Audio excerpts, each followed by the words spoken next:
Okay, so here we are live once again with another McFarlane DC Superpowers unboxing, and this is the Bat Multicraft. This was from their crowdfunding that they did, where they had two sets of figures and vehicles. They had the Black Manta Sea Saucer with Black Manta and Aquaman, which you could get the vehicles without the figures, and that's what I did with that one. But I didn't really crowdfund it; I got it off of Big Bad Toy Store.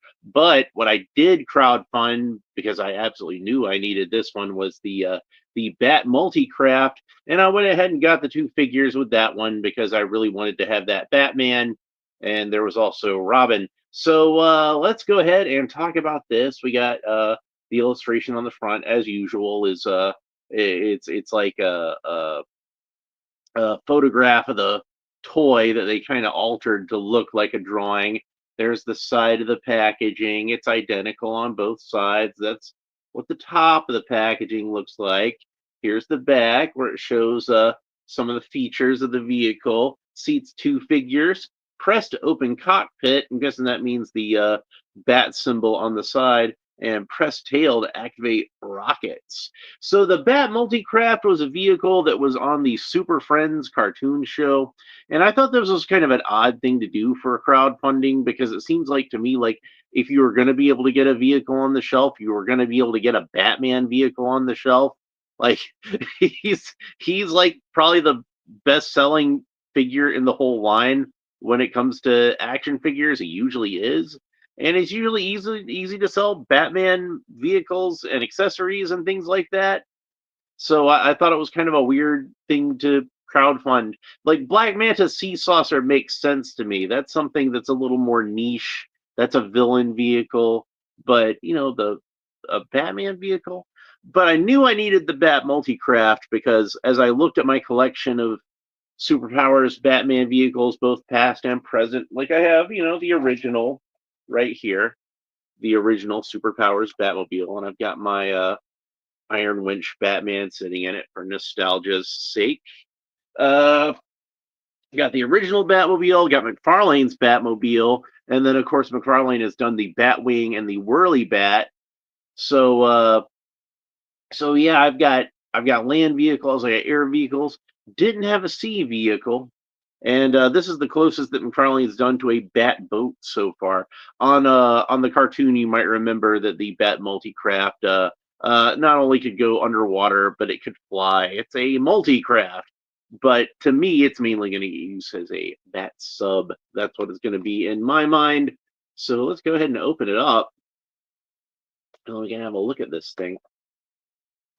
So, put a little piece of tape on the side, open it up here, and then we got a piece of cardboard, little cardboard insert, and the Bat Multicraft itself slides right out of there. Apparently, that's all that's in there. There's another cardboard insert at the end, but that's all that's in there as far as like the toy goes. Here we got some fins.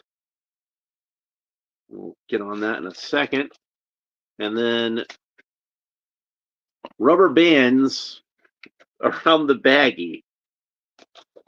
And then once I cut that, it's not even one baggie, it's like multiple baggies. And fell on the ground.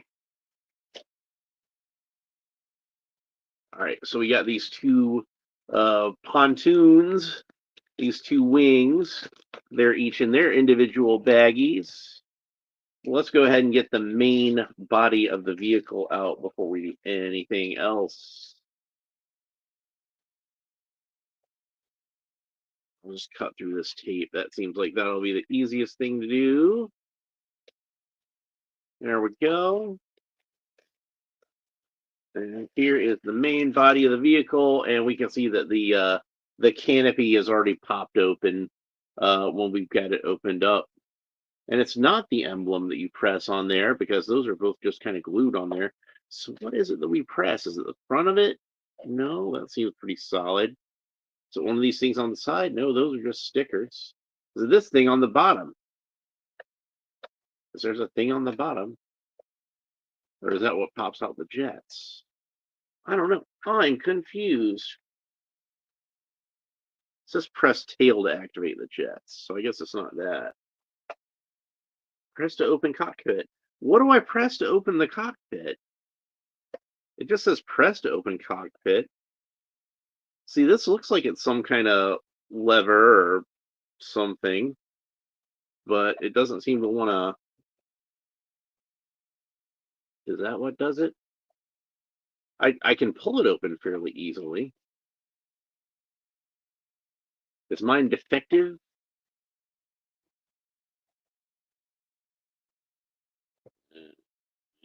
There's not actually an actual instructions sheet.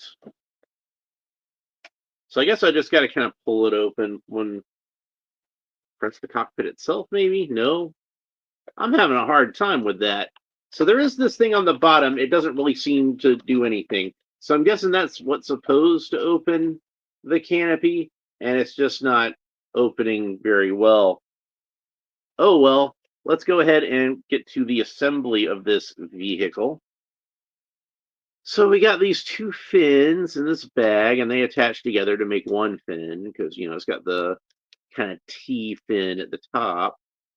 I can get the tape out on that. And there we go. There's the top part of it. And here is the main body of the fin. So let's go ahead and get this all put together. So this should go lock in here. It's got these kind of locking tabs. So it's probably not meant to be. See, there go the. Didn't even mean for that to happen. I just kind of. Okay, so that controls that. That's what that does. So when you press down on these pop out, and then this is what slides them back in. There it is. So this is so really weird. Okay, so there's this blue shape here. You see where there's kind of like this vaguely bat-shaped black area here, and then there's this blue shape here. So and it's the same color as the rest of the body. So I didn't even notice that was actually a separate piece. That's what you press on to open the canopy. And you see, like I try to catch it with my thumb, you know, because I don't want it to go flinging open. Because we know we had that problem with the Batwing, where like a lot of the times those break. One of mine was because I bought a bunch of those for cheap when they were in clearance. One of mine was actually broken in the box. So anyway, let's go ahead and get back to assembling this fin. So this top part of the fin, that's what I was talking about, where the whole fin is kind of T-shaped. We kind of clip all that together. And there we go. There's our assembled fin. And if you just wanted a bat sub, I guess that could work just as a bat sub right as it is, you know. But we're going to go ahead and assemble the whole bat Multicraft with the pontoons and everything. So let's go ahead and get on that. And once again, these plastic baggies are taped together. So let's go ahead and we'll just cut the tape. That's the easiest way to do that. And the pontoons are kind of hollow on the bottom, which is a little disappointing. I would have probably rather they've been more solid. But make sure I've got these facing the right way. Yep. With the scallops towards the back of the vehicle. But I just wanted to double check, make sure I wasn't putting any other wrong. Because like I said, these look like they're those kind of locking sort of clips. So they're not meant to come apart again. This isn't a figure. This isn't a vehicle that's meant to be disassembled once you get it put back together. It's supposed to stay that way. So a lot of the times when I was a kid, like maybe I was inspired by the original TIE Fighter because it had those wings that popped off. But a lot of times when I was a kid, if I had a vehicle where like you could pop off parts of it, like wings or whatever, wheels, I used to pretend that was like, you know, battle damage or something like that, and make sure I got these lined up properly. You can see that there's like little specific slots these tabs are supposed to go into. They were pretty good at making these fairly clear to understand. All right, so there we got our full Bat Multicraft all put together. Again, looking very much like it did on the Super Friends cartoon, much like with the Mantis ship. Only this is a bit more cartoon accurate because it actually is to the proper size and proportions that it was depicted on the cartoon. Now, this is supposed to seat two figures, which makes sense because you'd want to have the dynamic duo along on their adventure together. The very rarely on the old uh, Super Friends cartoon did you see Batman without Robin. You would occasionally, but not excuse me, not very often. And when I was a kid, that was kind of my first exposure to Batman and Robin. And I noticed on a lot of episodes, it'd be like, there were segments where they'd have two of the superheroes teamed up with each other, like and a lot of the times it was usually I think sometimes they do like team ups between the main five super friends, but usually it was like Superman would team up with the Flash, or you know Wonder Woman would team up with Black Vulcan or something like that. But anytime you saw Batman, he usually had Robin tagging along with him, and I'm like, why is this kid always tagging along with Batman? It's because I wasn't really thinking about him being a sidekick. I was thinking about him being part of the team, like any of the other characters. And then I saw the live action Batman television show, with Adam West, and I thought that was really cool. And there was this Robin kid again. He followed on him onto his own show. I didn't understand that, these were characters that kind of separately existed as their own comic book, and that Robin was always Batman's sidekick at that time. So it's kind of, and plus, when I finally started reading actual comic books, Robin had gone off to college by that time. So I'm like, okay, good. Finally, he's leaving Batman alone. He's doing his own thing. And I really became a fan of Robin in the old, uh, the new Teen Titans, Marv Wolfman and George Perez. That was the version of Robin that really clicked with me. So, and then after that, I really liked Robin. But anyway, on the cartoon show, if you had Batman going someplace, Robin was probably going to go along with him. So you definitely, since this is like a Super Friends vehicle, you want to have room for both of our heroes to fit inside of it. So let's go and open up that canopy again, since now I know how to do it. And I don't have the crowdfunding figures open yet. Obviously, those are coming up. Next episode will be Batman. I'm going to open up the Batman figure.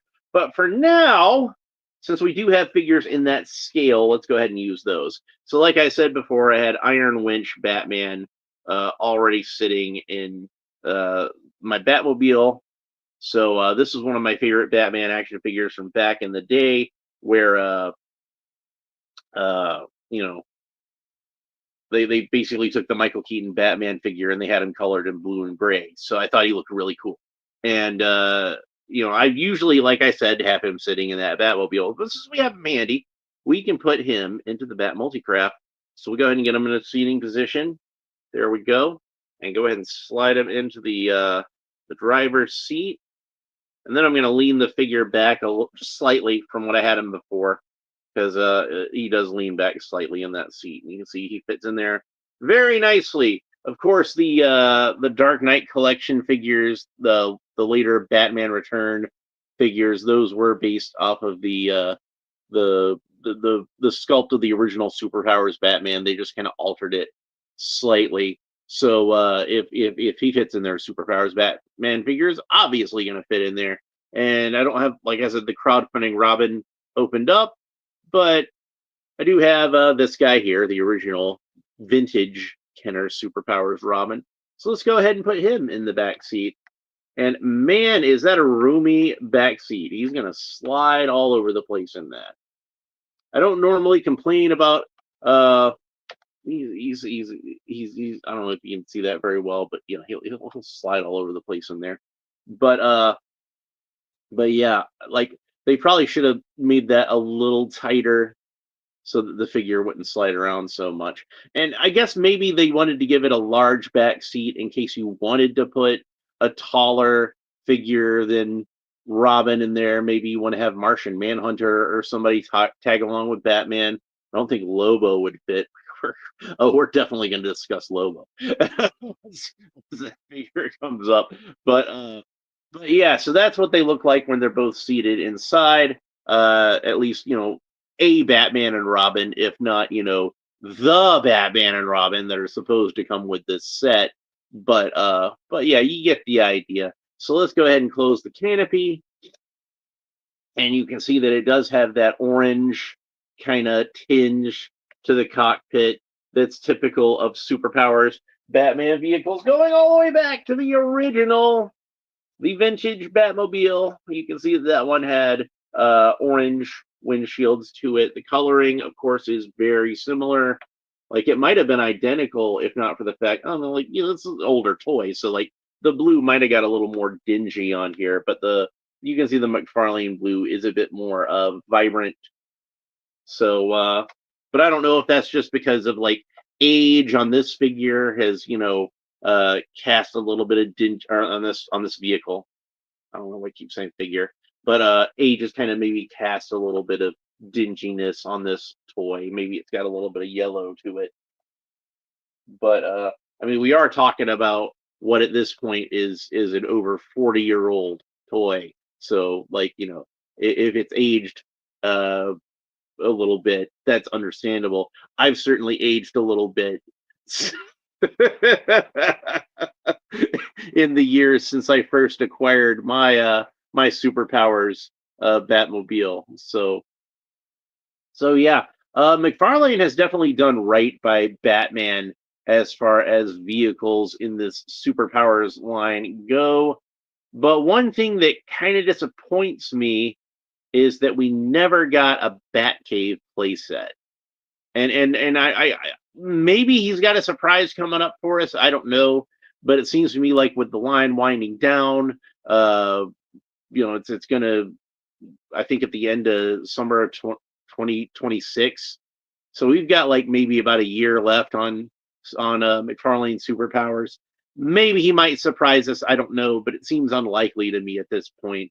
When I was a kid, I always wanted a Batcave play set for Superpowers. Never got one. We did get a Batmobile and a Batcopter, and Batman got more villains than any other hero in the line, unless you want to count the New Gods as Superman villains, and they weren't really at the time. But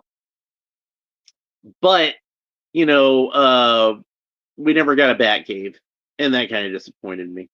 And of course, when Toy Biz got the license and they had the 1989 Batman figures, then we got a Batcave, which I never was able to get that one.